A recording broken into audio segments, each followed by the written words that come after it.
All right, morning everyone. First of all, hope you have having an amazing day.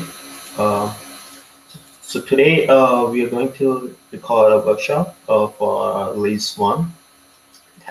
It actually got delays because of some of the dependencies were not available at that time when we supposed to call. But now we are all set, and today, on one side of my screen, I have my application, and on the other side, we are going to have a list. So, okay, let's jump on this. Uh, and before I continue, it's only me in this workshop again, uh, and I'm going to host it and take part in it.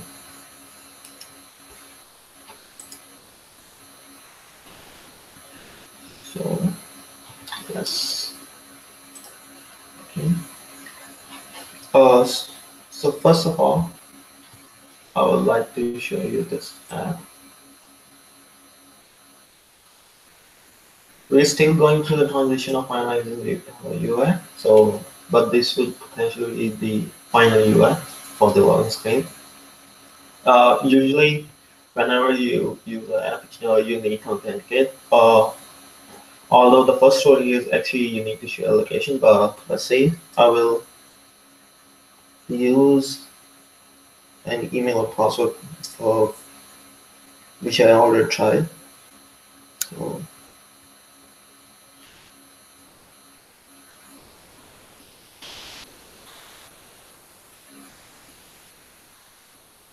okay, so for the first story, here it says as a driver I have to share my location. So the system will know my exact location.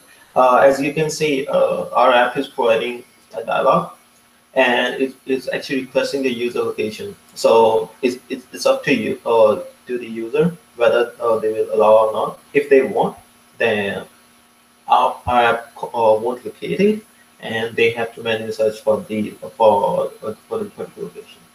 Uh, so just for now, I will say allow, and leave it. Now we have our app. So I guess this story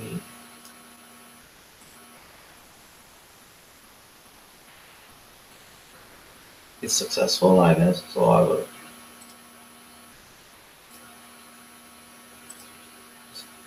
try some topic. Yeah, there you go.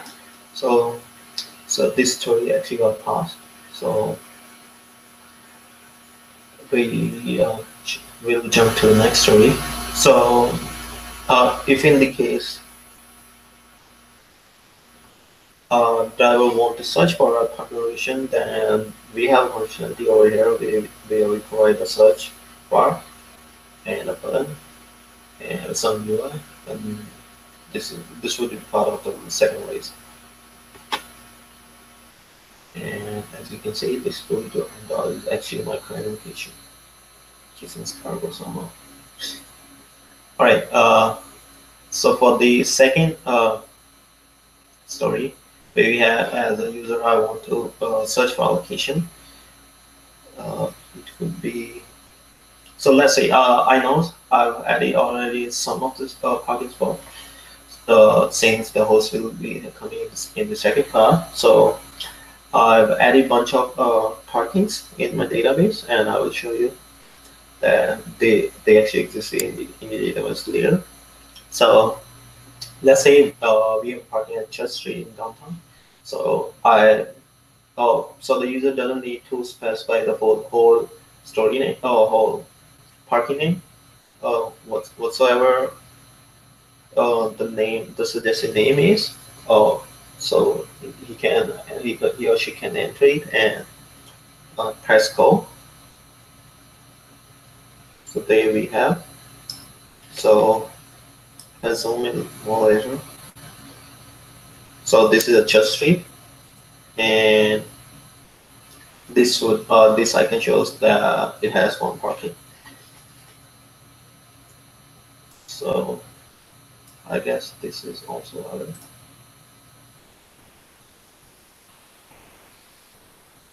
So as a driver, I have to select the parking so that I can see more detailed story in the system.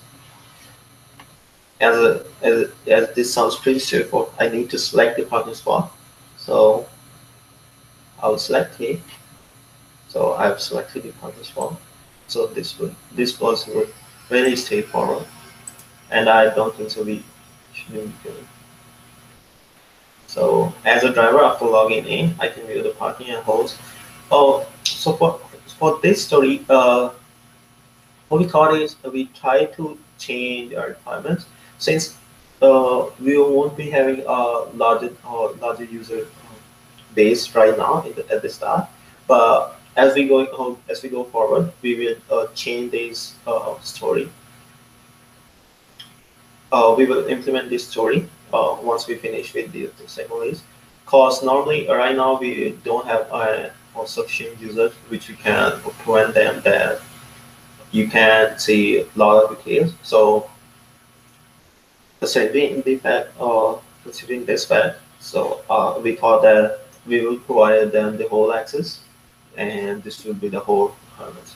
Although at the final moment, if you really want to change this functionality, a, since one of the person already logged into the system, it's really easy, and we can provide some text, or if whether this parking spot carries handicap parkings or parkings for the electric vehicles. So this would be, I guess, in the industry, but I would say it, the user always selected it, and he can actually see the details. So I would say it's okay. So as a driver, I want to share parking spot so that other users can view it. Okay, so for this story, I think it's not viable right now. Cause first of all, we didn't host our app or anywhere, and second of all, we need to buy the domain, or where the user just has to select it and get into the app, and yeah, then furthermore, if there's a new user, then he or she has to install the app.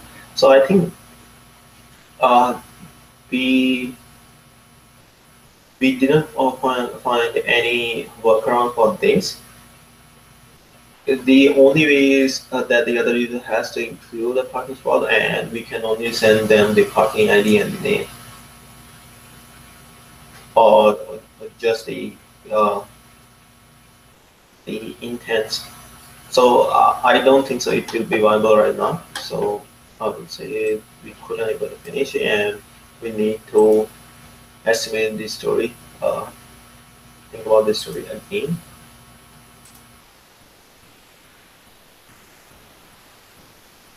All right. So I guess this is it. Uh, and the latest stages of our app, we are going to have the pay functionality. And since we can see that this occupancy and occupied parking spots, these are already in database, but once we get more into our app, so this would be all be real time. So since we show investment, and we can actually finish this with some kind of algorithms if we could, or otherwise we have to uh, use some RFIDs or beacons which will tell us the parking details, and getting all the beacons, and based on the user inputs, how many are actually parked and how many not. So that's going to come later. Okay, so now we are going to the register. We go to the user base when a user wants to register and wants to continue as a host or driver. So always. So if there would be a new user, and they want to register you, so I will hit register over here. So over here, we won't require a lot of information. What we only want is email and password, and we're going to authenticate the user with the passwords. And so I will first implement this story, since we'll take a new user and then test if that user is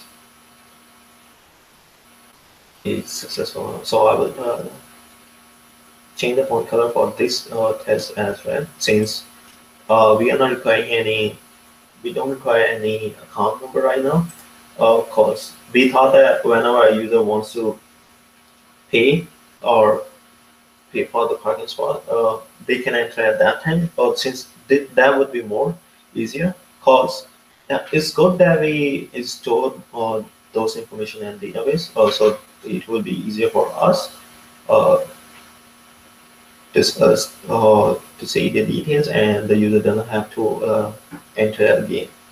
But let's say if a user has a lot of accounts, and since we are using Firebase, and Firebase only allows some part of the database to be entered, and or normally allows 100 users at the time. So we thought that we should use this very efficiently, rather than storing twice, or if the person have different accounts.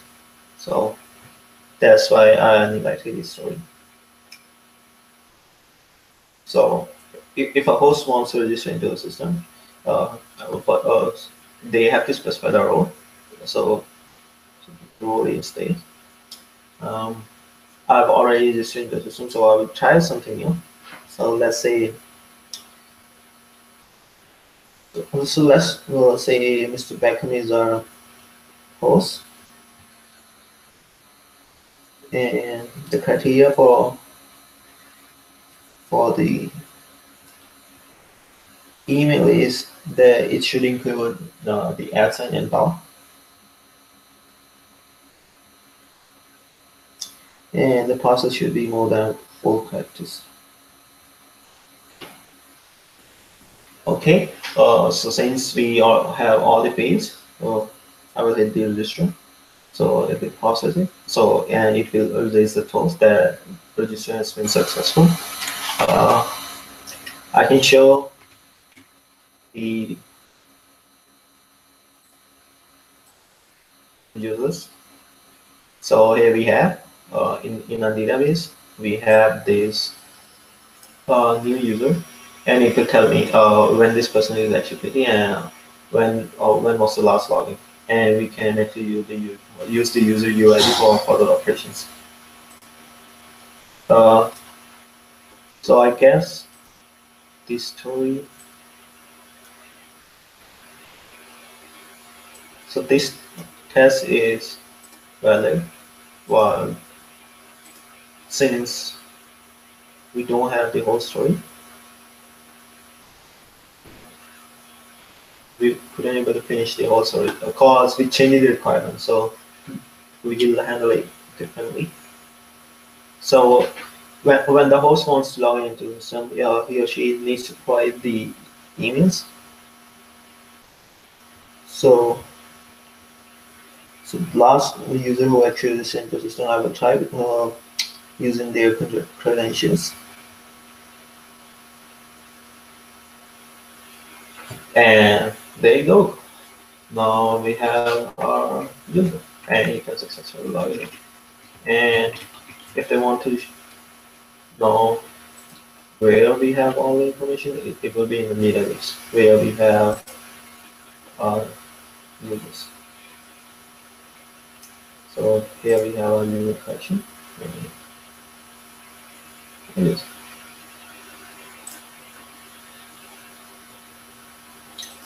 So here we have the first step where by entering the valid information. So let's say I don't want to enter .com, but it's just a test by entering the email details. So If I don't provide this, oh, shoot, login page. Let's try again later. So we tested this, and we tested this.